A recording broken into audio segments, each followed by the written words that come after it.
Welcome to the Visible Value pre-work video. In this short video, I'm going to show you how to complete the month of January, and afterwards you will be ready to play the Visible Value game starting in the month of February. Quick orientation: most of the board is hidden at the moment, and you can see there's one part that's been revealed here, the investor square. The rest of the board gets revealed as we progress through the very first business cycle. There's a folder up here, just drawing your attention to it. At the moment it only has 2 documents in, one of them being the game rules. As we go through each month, more documents will appear in that folder. There's also a checklist which tells us the things that we need to do. So without further ado, I'm going to start by establishing the business. We've managed to persuade some investors that we have a good business proposition, and we get the share capital and then the relevant cash. So now we're good to go. So the first thing we're going to do is buy a yellow machine. Yellow machines cost 5, blue machines cost 8, and green machines cost 15. For this month you can only buy a yellow machine. Recruiting staff. Recruiting staff is 3 regardless of the color machine that you buy. And now we have to buy some raw materials so that we can make our product. Every machine can make and store 6 products. Yellow products cost 2 to make, so therefore the cost of the raw materials to make 6 is 12. The supplier doesn't know us, we're new into this particular market, so they're asking us to pay cash. From next month onwards they will offer us 30 days supplier credit. In this game, when you make a bid in the market, you pay 1 into promotion. 2 bids have already been made for you, so we have to pay 2 for promotion.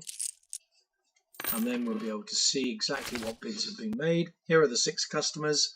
We bid for customer Y5 and Y6. Both want the same quantity of yellow products. Both have the same payment terms, and we've offered different prices.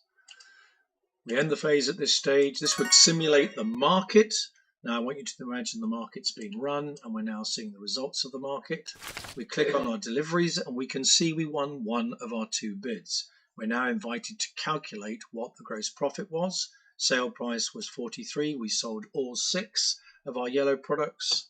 So our variable costs or cost of goods was 12. That gives us a gross profit, which is our sales minus our cost of goods, of 31. 60-day payment terms.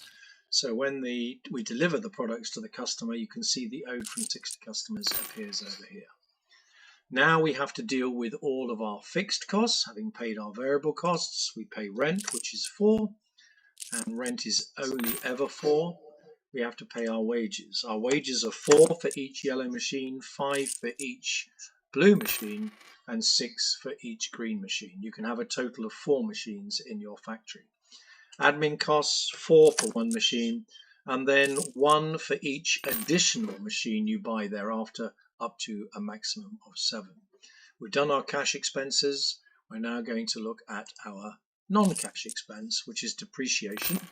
We depreciate each machine we buy in the month that we buy it and every 3 months. So now we're going to complete our first income statement.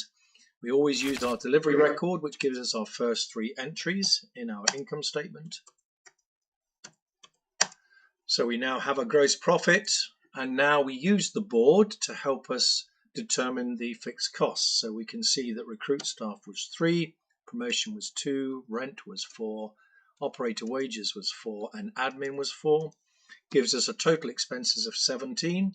Gross profit minus all our fixed costs gives us our EBITDA, which is 14, minus 1 for our depreciation gives us a net income of 13. We don't have any tax in this month, but we will have tax going forward. 0 because we weren't trading last month. That gives us 13. So we've completed the income statement. We adjust the retained earnings so that we now have an accurate view.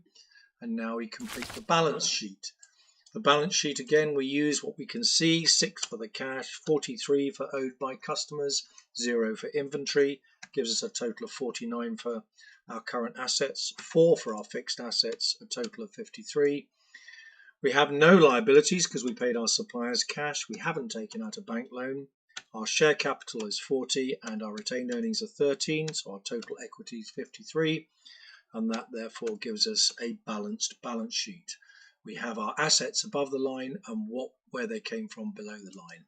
And that is the end of the January round.